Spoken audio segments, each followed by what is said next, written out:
Sippers, welcome to this episode of the Tea With Me podcast with me, Shane Todd. Before we get into this episode, I have to point you towards patreon.com/Tea With Me podcast. Join the community of sippers, the ever-growing Sipper Kingdom live stream episode. Dan said don't even say what we do, because I go on too much about it. Couple of £1 a month, patreon.com/Tea With Me podcast. Way more stuff you get from this podcast. I never mentioned tour dates or anything on this podcast, but Australia's just gone on sale. That we'll put the link in the bio. They're selling Australia? Huh? They're selling Australia? Yeah. You want to go to... Much is that? Do you want to whack in? Would you love it if the local comedians pitched in together? For Australia? It's fucking massive, like. It's massive. Plenty of room. Do you know what? That's the first Paddy fact that's accurate. Australia is massive. Yeah. I'm waiting for you to go. I'm waiting for you to go. What do you mean that's a first? What do you mean? I'm waiting for you to go, you think it's massive? It's only 10 miles by 8 miles. And then convince me that it is. No. Any Paddy fact I've given you has been legit. Do you know they found 7-foot Irishmen in caves? When? In America. Who fought the Indians? Google it. Well. 7-foot skeletons found in a cave. And they were man-eating Irishmen. And they were what? Man-eating Irishmen with ginger beards. They were giants. Right. Swear to God. Alright.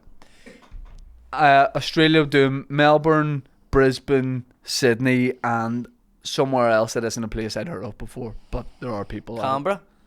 Nah, like wouldn't have heard of it at all. Dan, you can find it. I think it's right beside a big city. Are you looking forward to it? I can't wait. Do you know what I'm not looking forward to? As soon as I get off the plane, straight into gigs. Mm-hmm. I'll talk to you about that. Do you know people were asking you to bring me? Yeah. And you says that I'm internationally I said you're banned from international travel. I'm not. I know. I'm applying for a visa in America. Stuff like that can affect that. There's no way they're going to be looking at the comment section of that and go, Listen. The do you want me to take it down? Do you want me to take it down? No. The Yanks are watching. I wanted to bring me with you now because you said that. You want to go to Australia? Yes. You can go. You're paying for your own flight. Nah, that's not the deal. Like. I'm not making. I'll talk about this after. I'm not making any money for Australia. Anyway. Is that for tax reasons? They said that you can cut this out. No, genuinely, will not make any money. What? Because it's so dear to get there, and I'm packed. I'll tell you in a second. You can drive to Australia. Mm-hmm. How? Stand in line? Nope. You can go in through England to Dover, and then from there go right round up through Belarus, down. I swear to God, Kazakhstan, stuff like that. Down through Nepal, down in then a boat to Japan. I swear to God, you can drive. Do you know what the mental thing is? I believe you. That's a mental thing about it. There is a guy done it. Mickey Bartlett? No. There's a taxi man from fucking White Rock. No, there's somebody done it. I watched the whole thing where the guy... How long would it take? Fuck, I think it took him. I'm not even going to give you a time scale, but it took him a long time. But he did do it. You can drive to Turkey in 36 hours. Like stopping and all. You can, yeah, you can. Stopping and stuff, but you can't do it. So you go here to England, through Europe. England through Europe. But he went up through like Belarus and, Austria, Belarus, Kazakhstan, and then he went down through Nepal and stuff like that, and then got a boat to Japan, and then from Japan he got a boat to Manila, and then from Manila he got another boat down through the Philippines and right all the way I think down. I'm just going to fly. Yeah. Yeah. But I'll tell you why I'm not making money doing this trip, but I am buzzing for the trip. But first of all, we're sponsored by Green Chef. Green Chef is a meal kit company that makes eating well easy with plans to fit every lifestyle. There's 30 weekly recipes. Have them delivered to your door. You know about this kind of thing by now, but Green Chef is the best. They've got options for every lifestyle: keto, vegan, devil worshipper, Mediterranean, gluten-free. Nearly said a word there that'd be cut out of the podcast. Anyway, you can make time for exciting new goals this spring with their convenient, nutritious recipes, fast and fit recipes, things that are under 750 calories. If you want to look good for the summer and you cut down on meal prep, everything's already pre-portioned and prepped, which is why I don't cook. So this is music to my ears. We've got a special offer for all the sippers. You go to greenchef.com. It's in the description. /teawithme60 and use the code teawithme60 to get 60% off and free shipping. And All right, Dan. You can. Dan owns Green Chef. You can fill up with their protein packed, their new collection of recipes, high profile. Protein. Hold on, do you want me to do it, Shane? Paddy, High do that protein section dietary there. preference.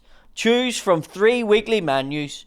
Items such including 40 grams of proteins per serving on average.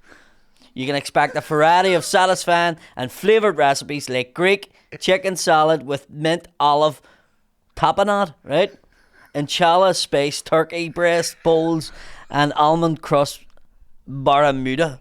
Fuck me, eh? I'm laughing. I just said it the same. We're also sponsored by NordVPN. Look, that's one thing I don't. By the way, anything that you like the sound of in this, the link's always in the description. NordVPN, virtual private network, it protects your internet connection and privacy online, secures your online traffic with state-of-the-art encryption. You can listen to podcasts, stream shows, or just browse the internet in complete privacy. You take your cyber security to the next level. When you're in public on Wi-Fi hotspots, the hackers are getting you. They're there, they're watching you, they're hacking into your details, they're getting your passwords, they're hacking your Disney, your Netflix. You can access this from anywhere, and you can access content from anywhere. So, like when I'm going to Australia, I can still catch up and get my headpiece. You don't miss your favourite content from home when you're abroad, and vice versa. If you want to watch a Japanese soap on Netflix, you can. It works on Windows, Mac, iOS, Android TV, all that kind of stuff. Get your exclusive NordVPN deal by going to nordvpn.com/tea with me. They had a huge discount off your NordVPN plan and a bonus gift. Bonus gifts are good, aren't they? You know, just a bonus gift because you're getting something. Then it's a bonus gift. If I was to give you a bonus gift, what would you love? Like, I just love you whenever I give you a Man United tap to take it home and cherish it. I'm wearing that for an episode. Instead of fucking it underneath the table there with discarded bottles of stuff, you know. Patrick, I have a local footballer coming on, and who has played for Man United, and I'm going to wear that shirt for Keith Gillespie? Yes. Yeah. NordVPN.com, tea with me, for an exclusive discount. I can't hold this man back any longer. He's a force. He's a force in nature. He is Paddy McDonnell. I met your wife for the first time at the boxing. Mm-hmm. Nice person I've ever met in my life. Yeah.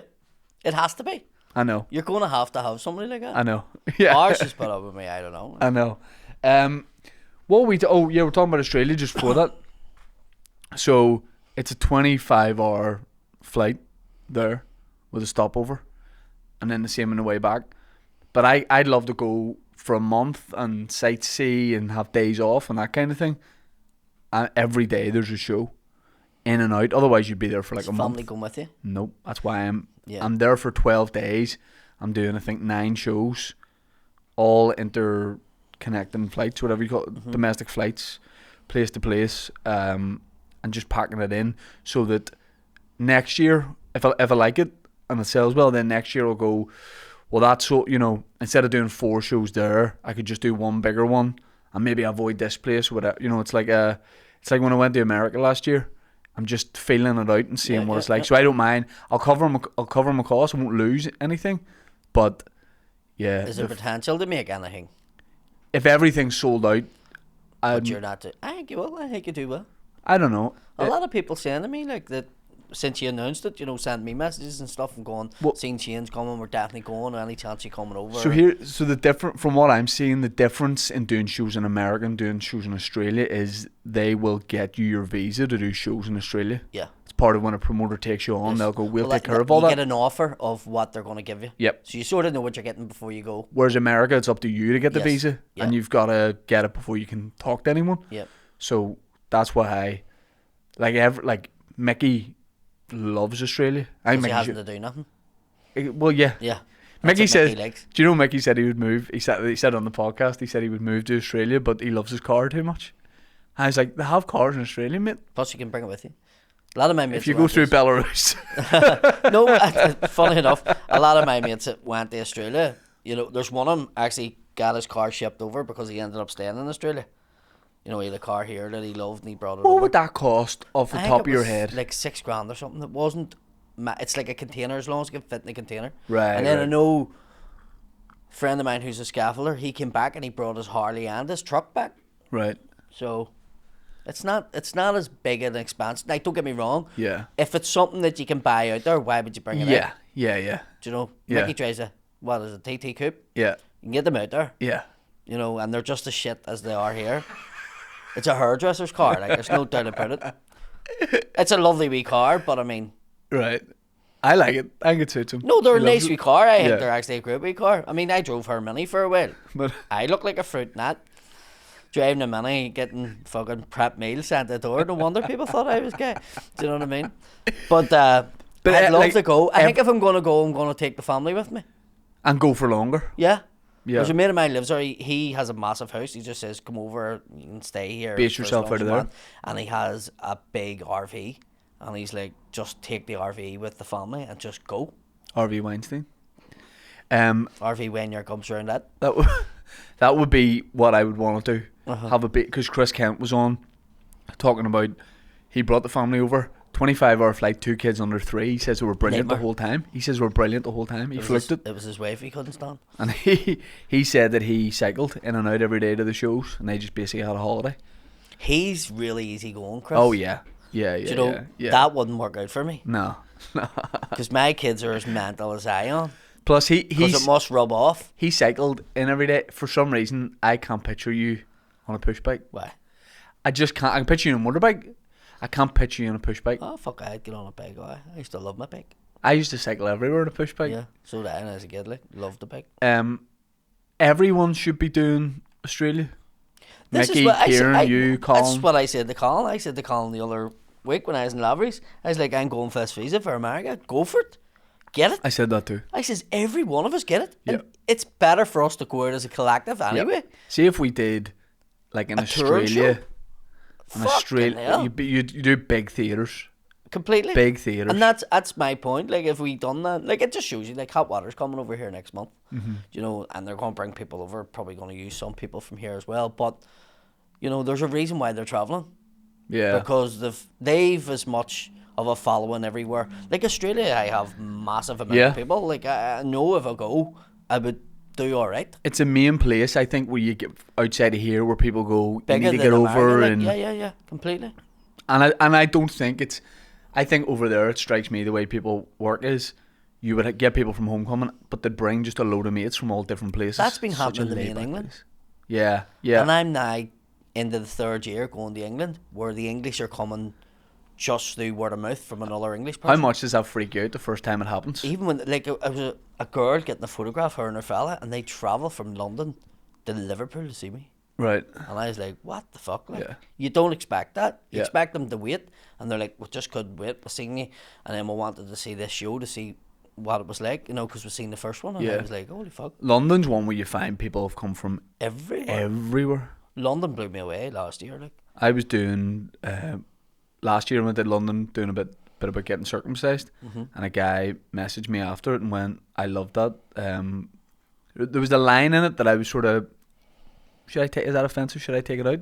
This guy messaged me. He went, "We came over from Israel, me and my son, to see the show. Loved that bit."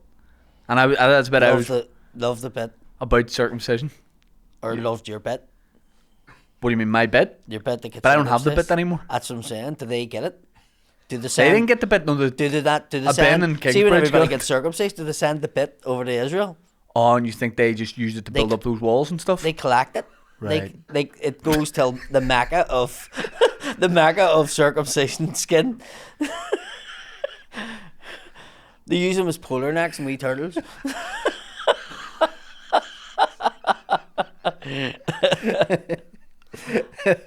They make bonds for people's arms. Yeah. Support Israel, it says on. That's. They never asked me what I wanted done with mine. Did that ask you to keep it? No, I don't think that's dumb. But like, you think they might pickle it or something? Whenever I got my finger bit off, and they couldn't find a piece of finger, right? Eventually they found it like 3 o'clock in the morning, and the reason they couldn't find it was out in a smoking area, and there was loads of cigarette butts, and it looked like a cigarette butt chewed up. And when they found it, they put it in a bag of, like, a money bag with ice. Yeah. And the cops took it, and they rang the hospital, and the hospital says, if it's badly chewed, we'll not be able to, and it's too late now anyway. And they threw it in the bin. What would you have done with it? Well, firstly, I would have passed it on. I would have thought that would have been evidence because there would have been saliva on it. Yeah. Bite marks and all? Yeah, that was my point. Whereas the cops were like, no, we don't keep body parts. Yeah. And then a week later, it was on the news that they kept body parts from 1969 right there, and nobody knew about it. And I was like, all right, just don't keep body parts, don't keep mine. I've known you obviously for so many years, but what a mental sentence did you start when I got my finger bit off? I know, that's just blasé for me. Like, it's just a... I actually think sometimes when you talk, you didn't do a lot about it in stand up. Mm-hmm. But I think it's one of those things that's so mad that when people hear it, they go, he must be, this must be. It's like obviously not as drastic, but when I was doing the circumcision bit, then you there's a lot of people going, you didn't really. Like I didn't show them. Big reveal at the end of the show. No, that would be a great show. It would, wouldn't it? Like the Dagger show, I should have. Like, and originally the Dagger show was, I had a photograph of it and it was going to get put on the screen. Yeah. And I put it, and then I went, you can't just show that. Yeah. So Paddy's dick for anyone who doesn't know. I asked the audience, did they want to see it? And they actually said no. Like, who wants to be a millionaire? So I says, if you want to see it, say yes now, and then if you don't, you can get up and leave, and then we'll put it up. Yeah. And then they all went no. They didn't want to see it? They didn't want to see it. I'd have thought everyone who goes to a show, that a lot of it is you talking about the tattoo on your dick. I think if you're presented with an opportunity to see it, people don't think it's real. Right. Do you get what I'm saying? Yeah. Like, it's the most asked thing I get. Yeah. Do you actually have? And people think it's like a myth. People think, nah, it's not real. But I think it's weirder to show them a photo. I think it's less weird. And I know we're going to be careful in 2023. I think it's less weird if you go, do you want, obviously you ask, you go, would you like to see it? Well, they should have do like a big show at the Odyssey and then have like a wee room, like in the circus. Like a meet and and greet. just me stand. But there's like a cordon, Maybe Like- have to give them blank. Like when they went to see the Queen, you have to keep just moving. keep walking on, you've seen enough. Do Philip like a freak Schofield show. bunk in the queue. Philip Schofield the front. He won't even have Holly the Willoughby.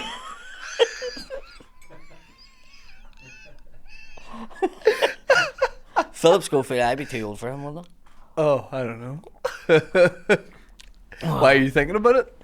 It's Philip Schofield, like. Yeah. I would love it if you started going out with Philip Schofield. I would love it. Get him to wear the Gordon to Gopher and all. If you were new. You had your hand up, Gordon, you can have it on me. How many people from our childhood, like, it's either you can't talk about them or Oh yeah. it's controversy, like. And then there's that weird thing where they'll go, oh, it's all coming about this person next, and then it doesn't. You go, what happened? Yeah. Where it didn't come out about them. Yeah. You know? But like, as long as my man Andy Peters gets through, we're all good. That's gonna be. He's wanna I put the mortgage on it.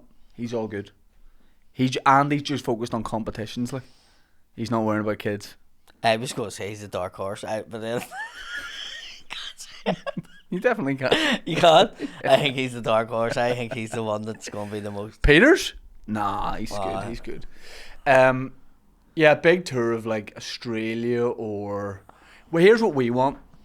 We want a big international millionaire company type thing to go Saudi Arabia. anywhere. Or Qatari or something like that. You want the Saudis to come in and go, listen, Dagger's the man. we're getting behind Anthony Joshua, Tyson Fury, Newcastle United, and Northern Ireland Comedy. The comedians, Yeah. the Northern Ireland comedians boxing team.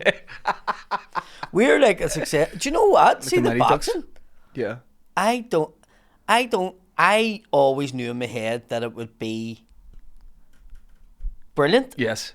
I didn't think it was going to be as good as it was. I thought if everything happens the way it's been planned, it'll be brilliant. But there was no guarantee it was all going to happen the way it was planned, if that makes sense. Yeah.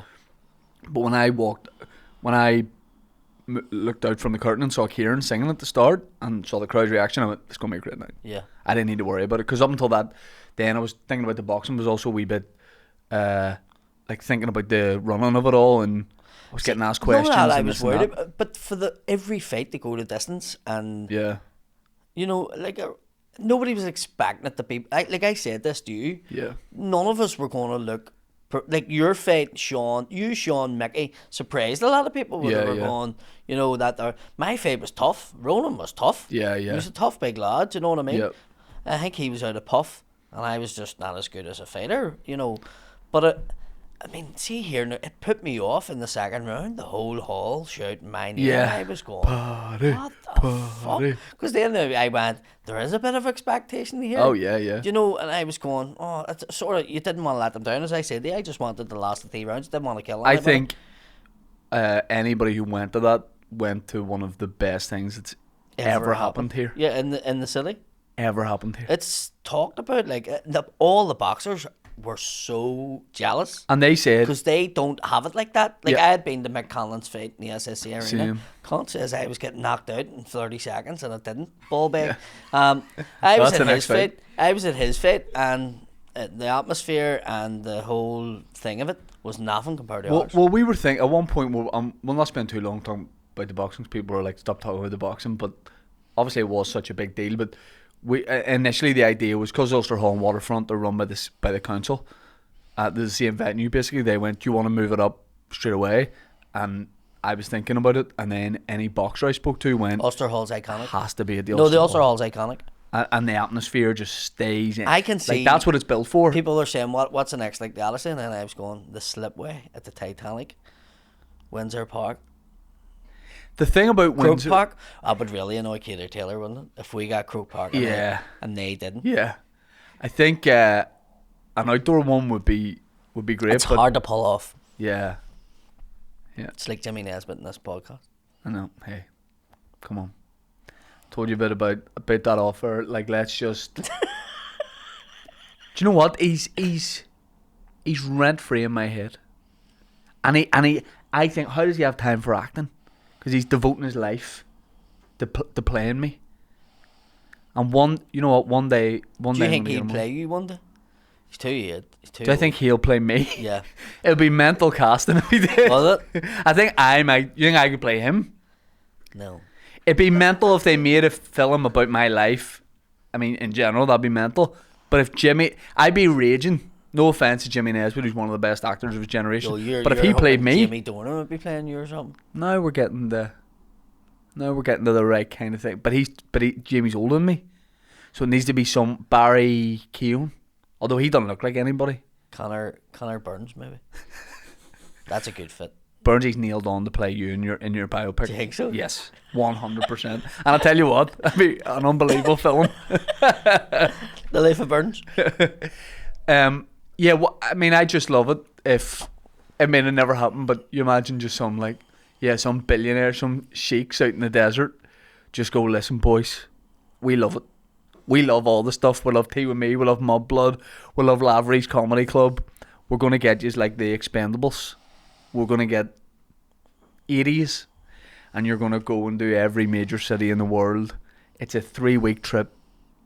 Every night there's a show. And I don't like days off and something like that. You're thinking wrong here. You're thinking like Saudis and stuff like that. What about Tom Smith doing it? He's the money. He's more money than the sheiks. Do you know what I mean? Just a winners win tour. Winners win tour. Tom. And here, listen, no better man for it. Like. It's just us all in all the different dream apartments. All around the world. I love something like that. Elon Musk bought Twitter so he can expose everything. Right. You know that, don't you? You'd be surprised at the little I know about anything. So he's basically bought that for 44 million or 44 billion to buy Twitter, because Twitter was used actually like by senators, and so what people don't realise, he's bought that because they were that blasé that they didn't think people could get access to this, and they have messages and tweets and fucking all sorts of stuff and he can expose all that. And he has all that data now, and he's just filtering wee bits out. So he spent 44. Do you think he can see your inbox? What? Do you think he can see your inbox? Well, he has everything. He has everything now because of through Twitter. So he has all this, and he's been leaking wee bits. Like, it's just, he's out to get people who, but for him to be able to just spend 44 billion just to get back at a few people that were cons to him, I'm just thinking. Is this your way of saying you're a Bambibo? What I'm saying is, like, You know, Tom Smith could buy like the Andy Town News or something, and then start exposing it. Do you know what I mean? Like you could get stuff. Like you could do it in Jimmy Nesbitt. Yeah. Oh yeah, and then I could just put whatever I want. All his wee messages. I could be like, his feet were actually never cold. You know what I mean? Something like that.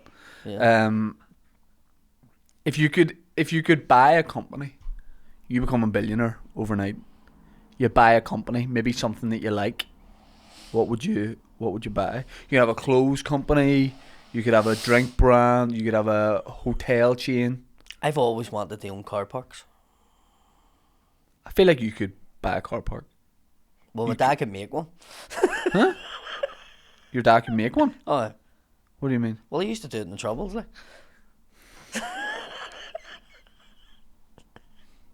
Is your dad Q? Is it what? Is your dad Q? Q Park? Q Parks? Q Parks? No, I always wanted a car park because I always think like a car park. It's just easy minimal. money? Yeah, it No upkeep? You have to No, have a there wee is man in the hut? but You have Willie T in a hut? Now. You could just have alright, Willie T with his limp. And make him wear the pink stuff walking down. Here, mate, you can't park in that spot, that's disabled. Do you know? But you can have like you can have like cameras now and just talking to people, like it's all automated. But I just think car parks are so easy. I think it's because I used to have people work for me and it was a nightmare. Right. Once you went over 3 people, it was a fucking nightmare. Yeah. So dealing with people. So I don't know if I ever want a company. But with a car park, you're going to get really annoying people. Of course, you'll get that with anything. Anything that deals with the general public is annoying. Do you know what I mean? Would you price it up? Would you undercut everybody else? And are you going multi-story or do you just have a multi-story? Definitely multi-story, and I would have like it'd be nice. It wouldn't smell like piss in the lifts and all. Do you know what I mean? That's your slogan. Yeah, it wouldn't. See, in New York, I seen the best ones in New York. Like they had like just a space in New York, like just a piece of land, and then they would put this metal frame up, and the car you drive it in, and then they lift it up on the different levels and all. I wondered how that worked. Yeah. Because I've been seeing that, and I'm going, how are they getting it up there, and how do they get it down? So it's just like a lift system, and it just lifts it into place. It's like a big vending machine for and cars. And their parking is like $50 an hour. Yeah, it's serious. Because once you're there, you have to pay like whatever. It's like Dublin. When you drive into Dublin, your first time gigging there. I think we talked about this with Chris Kent, me and Mickey. You're one car park you go to. You always go to the same one. Yeah. I guarantee you know a wee street in Dublin. I shite myself leaving my car in the street in Dublin.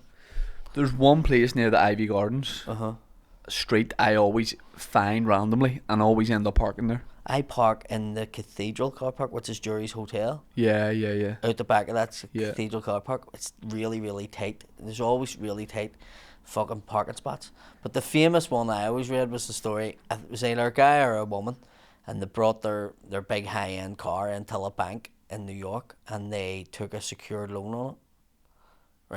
Right? And because they were going to be in New York for 30 days or whatever like that, and the bank says, well, we need to take the car for the secured loan.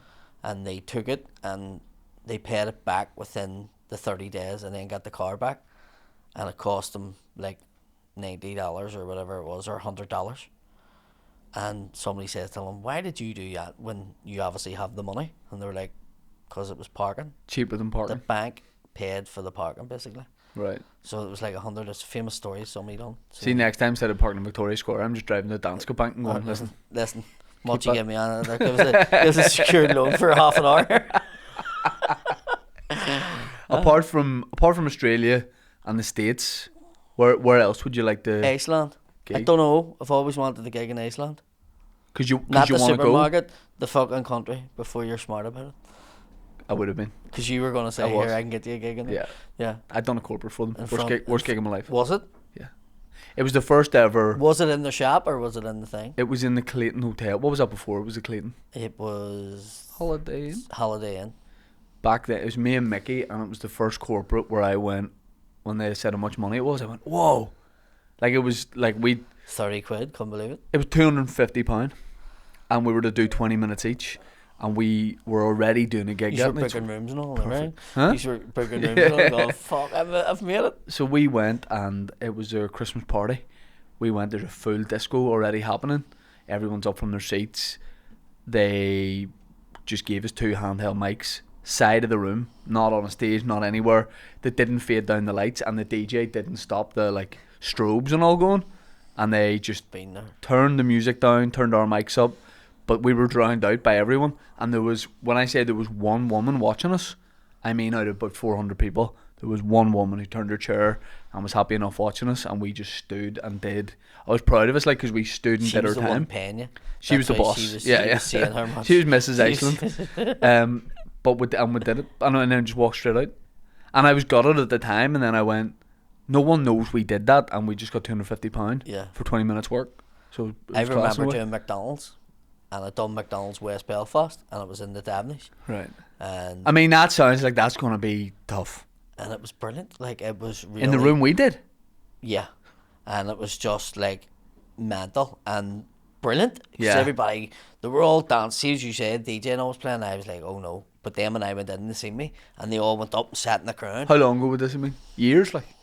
5 years ago. Right. And what happened was the main guy from London was over and seen me, and then seen everybody sitting down, and they give them popcorn and juice and all, and they all sat down. Class. And we had a big massive cake, and I was joking with him.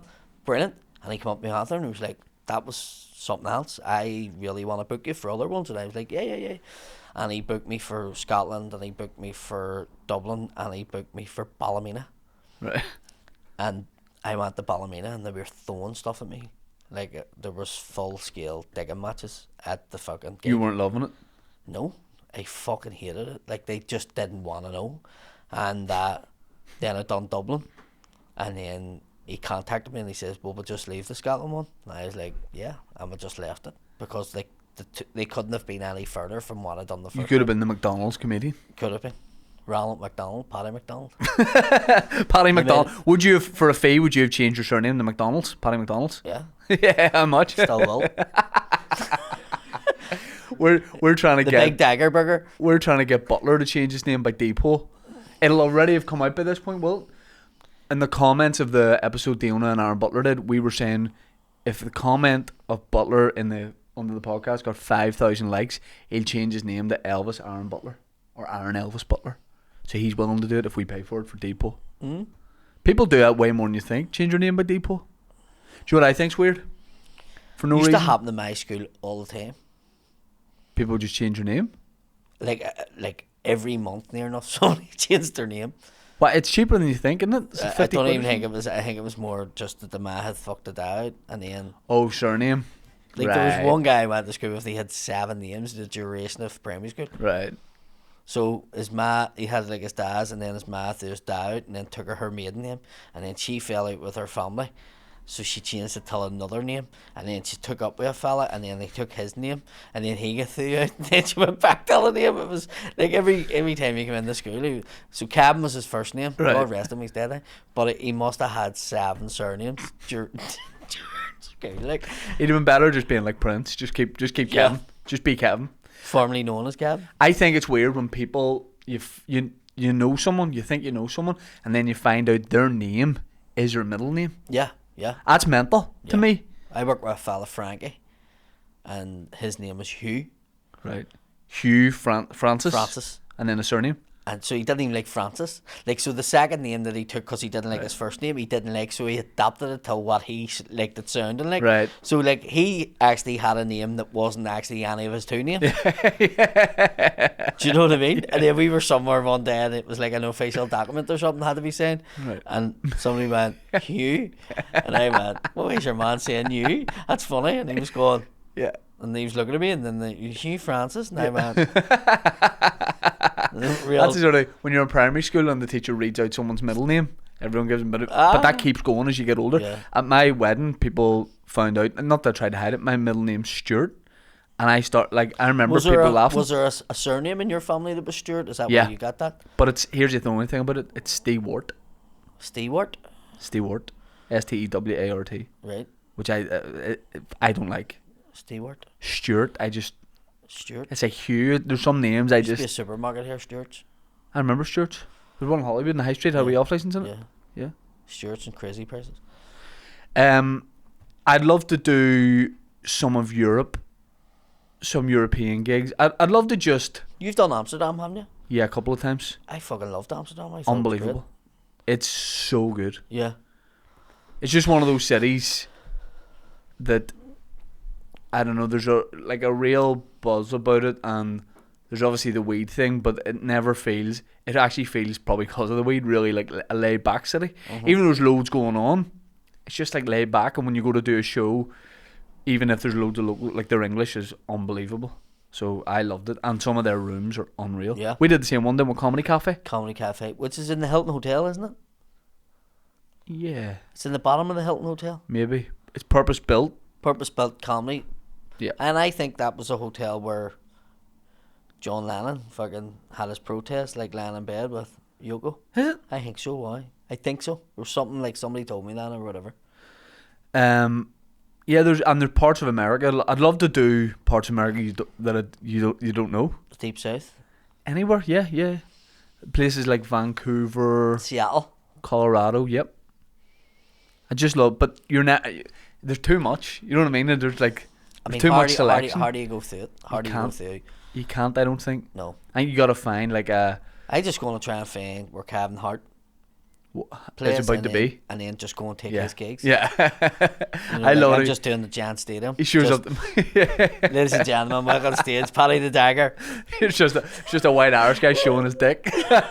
Paddy the Dagger. I took his gig in Ireland. And why not, Cam? Fuck you owe me one. I think you want to. Do you kind of? I just want to build like a tour, like almost like a world tour, Yeah. where you go. I'll try this country for a while. This city works. That city, so they're in. And then the next time I'll do that, and then let me try that, and then you end up with a load of cities That you can go to. that you sell in and you go to, and you just rent. I think for as I'm long just as you doing can. that at the minute in Ireland and the UK. Like. Yeah, But yeah, why not? Like, but there's too much. You know, yeah, you focus on the big places because, as well, if someone's from, say for example, someone's from Coventry, they can come to the Birmingham show or something like that. no, you that's could- the thing. Like people send me messages, go, why not come to Bristol? Yeah, And they're going, why would I come to Bristol? yeah. Do you know? I'm going to it's- Bristol. no, but do you know what I mean? It's Yes. it's just not on my thing. Yeah, radar yeah, at the yeah. minute. I'm just building. Like, it's took me a couple of years, but Glasgow, like, hundreds coming to see you, and Yeah. there's more going to see me in Glasgow than actually Dublin. Yeah. Okay. Do you know what I mean? Right. So Belfast, Glasgow, London Yeah. is my thing. Like London just went really quick, but now Liverpool, hopefully from that, you know, it builds again. And Manchester surprised me on Sunday because there was like 50 tickets sold and then it sold out.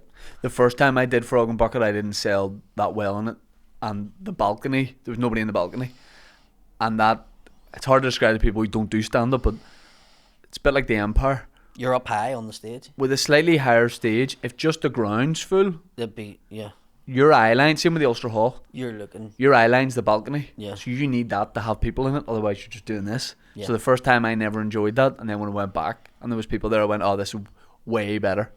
Like if you do Ulster Hall when it's not full, it's really tough. It's really tough. Yeah. But then all of a sudden, I seen the old Mandela No, Hall. I've never done this at all. You've never done the Ulster Hall when it's not sold out? Nah. Okay. Well, when you do, Have you? no. It's your first. You were the first to do the Ulster Hall out of all of us that I remember. Like, The timing was crazy with that because I'd done Mandela the year before. but you done it on Culture Night. Yes. Was that the first time you done it? Yes. Yeah. And that made it a sold out show because it was I don't know. You I could have remember said- your dad was sitting waiting and he was like, there was like 3 seats or something left and your Yeah. dad was going to go out and buy he was them, going to buy the seats. and then they were sold. Yeah.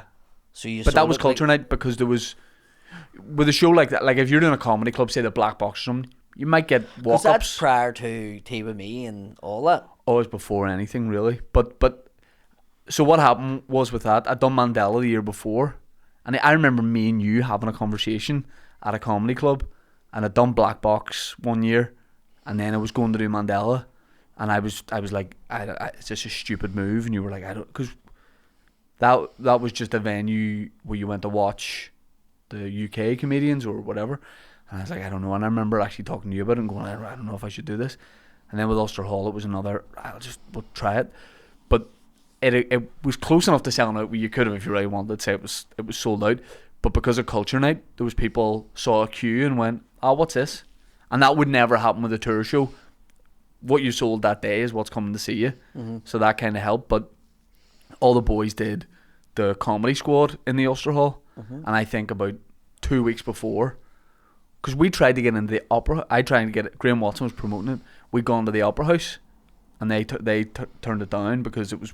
I was raging at the time, but it was going to be one night, and they don't want to block. They don't want to put one night booked in to stop something that would a take West 7 End show months. for 2 weeks. I get it, but at the time I was like, I really want to play there, so we go to Ulster Hall, and then there was chat with Dave and Aaron and Woodsy and all those boys going, should we do the Ulster Hall? And I had to go, I'm already booked to do the Ulster Hall. I'd have far rather done it for the first time with them. And actually I think the first time I did it, I was like a rabbit in the headlights. Like so many mistakes watching it back. I got away with it and it was an okay night, but I could never watch that back. It just, everything about the show was just not, you could just tell it was too much for me. You maybe weren't ready for it then. Wasn't ready for it. But no. you done it. Yeah. You know, sometimes you need to go out of your comfort zone. Yeah. And it pushed you on, because and you always had ambition more than anybody. I remember, like, you were... That is always something I would, like, admit, because I think we're in a... And I was talking to Tommy and Tyrone about this. It's weird that there's something about coming across like you work hard that people try not to do that. In our industry, I think people go, nah, it's effortless to me, and it's balls. Yeah, but there's nothing wrong. I think always that's go, an Northern Irish thing where people don't like to see you doing well. Yeah. So you're scared to say, I'm this and I'm that. Yeah. Like, I remember talking to you, anything that I wanted to do, whether it be comedians, boxing, I always said to you. Yeah. I didn't say anybody else. What do you mean? Because I would have came to you and I would have went, yeah. Because I knew if I got you involved in it, you would push on to make it happen. Yeah. Do you get what I'm saying? Yeah. And I think it took me a while to go. People would always ask you, like, what do you want to do, and what about these shows, and you're like, nah. I think I've learned it's okay to go, yeah, I want to do all this huge stuff, and I want to push it and see how big a show I can do, and I'm working really hard at this. Whereas back in the day, I'd have gone, nah, whatever happens. I gotta go. You know, we got families and that kind of, so we're trying to do as much as we can and build it and look, this is the best time for stand up. There'll be times where it goes down and then it comes back up again. But while it's at this point, everybody should be working as hard as you possibly can. Try and do as much as you can. But there'll be people like you doing SSE this year for the first time. There'll be people watching that and going like, who does he think? Like, why would anyone not try and do something to the maximum? Or go to where they want to go. Yeah. No, completely. I think it is a thing here. I think a long time ago, because it would have probably a thing when you were younger. Where I'm from, definitely it would have been. But now, I'm sort of like, do you know what? And if I see somebody with something or somebody getting something, I'm like, fucking brilliant. Yeah. Like, people say to me, oh, what about your man? And somebody gets a TV show. How he got a TV show? And I'm like, fair play to him. Yeah. Yeah. There's not one, and it does. I remember back in the day being very jealous of stuff. Yeah, and I had been looking, going, how's he getting that gig? How's he doing that? Because in your mind, you go, there can only be one. But you know what I mean? Yes. But but people love the scene. They don't love one comedian, and if you're doing well, then that's good for me. It's and like food. It's like restaurants and stuff too. Like, if there was only one restaurant in Belfast, yeah, people get fed up with. People want variety, so you Yeah. need to have. So for it to have a food scene, all the restaurants know that you need to have loads of, so that people can go, well, I like that or I don't like that. And that comedy's like that. That's people. Comedy's like food. There's people like you that make like me. There's people that like me that make like you. Definitely. Do you know what I mean? That's true. Everybody likes me, but no, but you're not going to be everybody's cup of tea. Of course. And I think there's a thing when you've been doing it for a long time, when you push through, you know, that kind of thing of what's this guy think he's doing? When there comes a point where people go, do you know what? You've stuck at this. You've been doing it for a long time. You clearly want it. You know, fair play. There's almost that. There were 16 girls from Chester came to see me in Liverpool, right? And your woman sent me a message after and was like, I convinced all 15 of these to come and see you but they all know who you are from Tea With Me and Shane, the podcast. Yeah. So I've been trying to get them to go and see you. And she sent me this message, and it basically just said, you actually went way above the expectations we had. Because we were like, when we went into the wee room, they were like, oh, it's a wee fucking room in Liverpool. And Hot Water's a great club. I'm not taking away from it, but sometimes people think they're going to go into this grand theatre or something, when they think a show. But she was like, and your show was absolutely fucking amazing. So they've now booked tickets to go to the SSC because they're going, no, he is actually fucking good. And there can be a thing where they maybe see you on the podcast and go, and then see your stand-up gig and go, oh, maybe because he's doing podcasts, he's trying stand. If they just see a bit of it, they won't necessarily because nowadays people do anything and then they're announcing a stand-up tour or a comedy tour, which I get because you take every opportunity you can get. Yeah.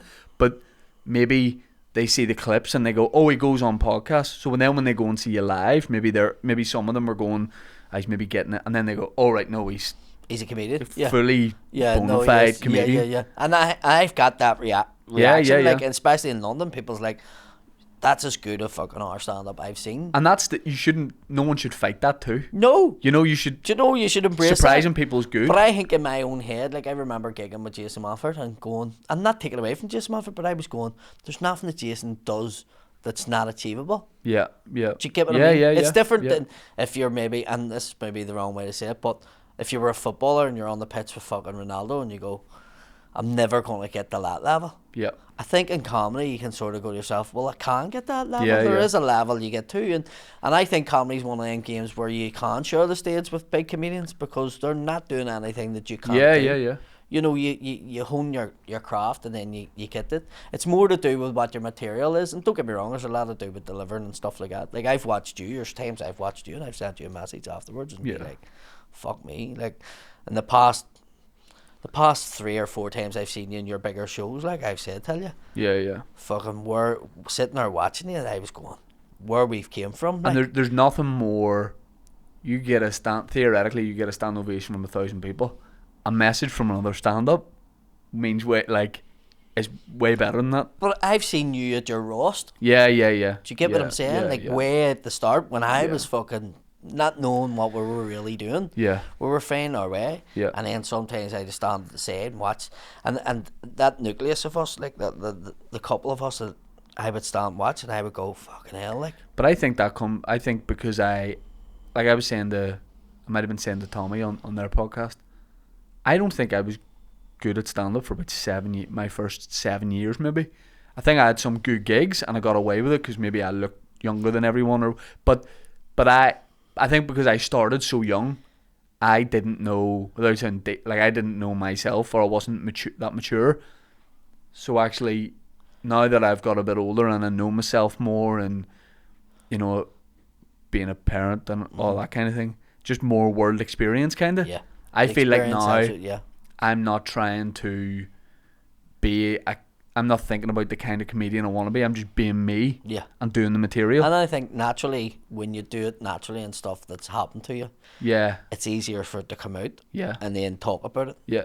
And the thing you want is to look obviously like effortless on. So I did Strabane. I did Roman's gig, Boiler Room last night, and I was chatting to Orla, his wife, after, and she went, I love the compliment so much because she went, that was really effortless up there, because it isn't. Yeah. You know what I mean? Like it's material. It's past the stage of effort now. But it was new material and I was nervous about it and I'd been working on it. So if you can make it look like you're natural. Just having a chat, that's the ultimate compliment almost. How good is that gig? Have you done it, the Boiler Room? Unreal. I said after, like, normally at the end of my set I just finish my joke and go, but I made a point of saying after, I was like, embrace what you have here, because it's outside like of Belfast, it's like Daly's. It's like Daly's. It's a smaller version of Daly's. Yeah. And Daly's at its height. I don't even think it's... Yes, and it's actually getting even better. That's my third time doing it. And the first couple of times I went up, heckling, it was rowdy. They know what comedy is now. They're starting to embrace the whole... I went up and it was back and forth with people, crowd work. But that's a 2-hour drive for me. So I was doing 30 minutes of crowd work. On my way home I was going, I loved it, but I didn't learn anything about my set, so it wasn't really worthwhile. Mm-hmm. Whereas last night, tried a new sort of half hour, and they were lively, but they weren't jumping in. Yeah. there was a bit of back and forth, but it was then it was done. My last tour show, I done that the night before I was to start the tour. Right. And that was when I was on stage and I was doing the stuff that was meant to be the show for Yeah. the tour. And I'm not like, and halfway through it, I started doing stuff that was in my head. And I went home and read the new show that I ended up doing. See, that I think people might gloss past that and go, all right, yeah. What you're saying is, I remember you telling me you'd done that at the time, and people that don't do stand-up wouldn't understand what, because you probably take, how long do you take to work on an hour? 8-9 months really to get it into place. You go and do, say, Lavery's, you do 10 minutes of the show, and then the next time you do that, it's another 10 minutes, and you work it out and you get it all. It takes so long. To the night before, I've done it before where I've done like a preview and then gone, this isn't working, but I'm months out. So to the night before, go home and go, I'm ripping that up and do this. That takes serious balls. I genuinely think when that happened, I was meant to do this. Everything that happened made me do the stuff that I ended up doing. Yeah. And there was a reason behind it all. Like, I didn't realise it until I done England at the weekend. There's a lot of my stuff in there is actually, if you listen to it, it's near enough me going, it's alright to like English people, it's alright to like the Queen. Right. I'm not saying fucking support the Queen, I'm not. I love how quick you realised you were on. I still live in West Belfast. That's not getting ahead of ourselves here. Somebody put up on Twitter something like, here Paddy, I heard you fucking use Lizzie's ices for your fucking Ice Wednesday and stuff, and I was like, Jesus Christ. Let's not get away with ourselves. But there's a red dot in your forehead that keeps moving. That's a pimple. It's a pimple. But no, it I didn't realise it, but I think it's maybe a show that sort of talks about me, who I am now, because I think people think, like, people come up to me after a gig, go, come on, we'll go party, and they're fucking and trying to give you drugs and all, and you're going, I'm not that person anymore. I'm not. I'm a 42-year-old man. Yeah. You know, packet of Wayne gums, and I was watching the Witches of Eastwick in fucking the hotel after that show. Do you know what I mean? Yeah. And people don't think that's who you are. People think, that's mad fucking the Dagger. Yeah. You know, the Dagger's different person from who he used to be. When you have those moments like where you go, oh, this happened for a reason, and you have that moment of clarity or something. The one time I feel like I had that was I went to the International in Dublin to do a preview years ago of a solo show, and me and Colin went down. He wasn't on, he just got the train down me, and I had made a decision to try and change the way I was doing stand-up. I can't remember what it was I was doing, but I was like, I'm going to do more of this or something, and I didn't enjoy it at all, and I got on the train home and said to him, I think loads of stuff just clicked with me right now. Like getting on the, like when we sat on the train, I went, I know how I'm supposed to go do this now. And I remember I didn't have a gig that week and booking a few things and going, right, let me just get working on it. And it, like last night in Strabane, it was like a 2-hour drive, but then there was in that Great Northern Road, stuck behind the lorry doing like 30. And I got there and it was late and I went straight on stage, and you've got the preview material prepared for the new show, and you just start having fun and seeing the bits of all the wee bit, and a new line gets brought in, and just a wee bit of crowd work, like the right amount, and it driving home I was buzzing, like, because you were going, right, well now I know this is going to be alright. Yeah, even if it's one line, even if you've got 10 minutes of a new show, it's the starter thing. Like. Yeah, and I love doing the preview of the show where you go, have you done previews, or do you just go up with it? I just go up with it. I think previews are good for me for going, say I want to end up with an hour, I'll do an hour and 15 in a preview, and I love just getting rid of, skimming that 15 off the top that you go, I thought that was good but it doesn't work in this show. I love doing that. I love just binning stuff and getting rid of it. I think it's giving you a sense of thing. Like I done that the night before, and then I went out and done the show in Newcastle, which was mental, by the way. And I had wrote this stuff that night, and I done it, and like I stopped the fight in the middle of my gig. Right. Like literally stopped the fight. It was mad. Aaron will tell you, he was doing my support that night. But the messages I got from people going, Jesus Christ, and that is a serious fucking... And that was it. I went, I done the right thing. Yeah, yeah. Now, I know the show's named On the Tools. There's fuck all about On the Tools. Yeah. But I've done the right thing. Nobody cares about the title. I'm working out a way to bring in a reference to Mummy in my new year. I've got in my head, I had the show planned. Mm-hmm. Then I've changed it. But I came up with it about 2 nights ago. I worked out a way to do it. Okay. Title's nobody gives a fuck about the title. It doesn't matter what Nobody the gives title a is. There's literally been 2 people went to me. What had that got to do with On the Tools? 2 people. Yeah. You know, nobody cares. It's just your name. Yeah. And then you're going to have a title. You know what I mean? Let me ask you as like a final question. When you've been on before, we've talked about when you got your finger bit off and how, you know, you lost your company and went into like depression and stand-up brought you out of it. Is doing the likes of SSE and seeing how well that's selling on a second night and going on tour and all that kind of thing, would I be wrong in going, are you the happiest you've ever been? Because it might not necessarily be because the shows are selling well, but do you feel like everything now? Now is at the stage where, like, I'm not doing anything else other than that. Yeah. And I'm not saying this just to get away with tax and all. I'm not. I'm genuinely, for the first time in my life, I'm doing one job. Yeah. And it's stand-up. And what it's done, it's taken the pressure off in the house, because I thought, I'll stop. I'll just be doing comedy. I'll be able to do podcasts here, there and everywhere. And it hasn't happened. But I've been able to let Andrea get a bit of a life back too. Mm-hmm. You know, she gave up so much for years. Like, she had a massive career when we met and stuff. And she gave it all up to have kids and get married and whatever. And we've had all the stuff that's happened. And it's good that she's able to go and do her wee thing now. And I spend more time with the 2 youngest girls doing whatever I'm doing with Emmons. But it feels more calm and collective now what I'm doing or something. It's just like, I'm just a comedian now. Yeah.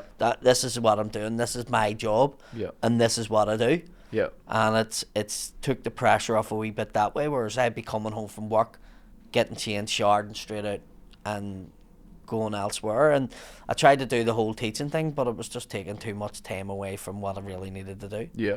Like it's hard to whatever day you've had in work, it's hard to park that and then go on stage and be like funny, the happy guy and all that kind of thing. Yeah. But I am happy in the career.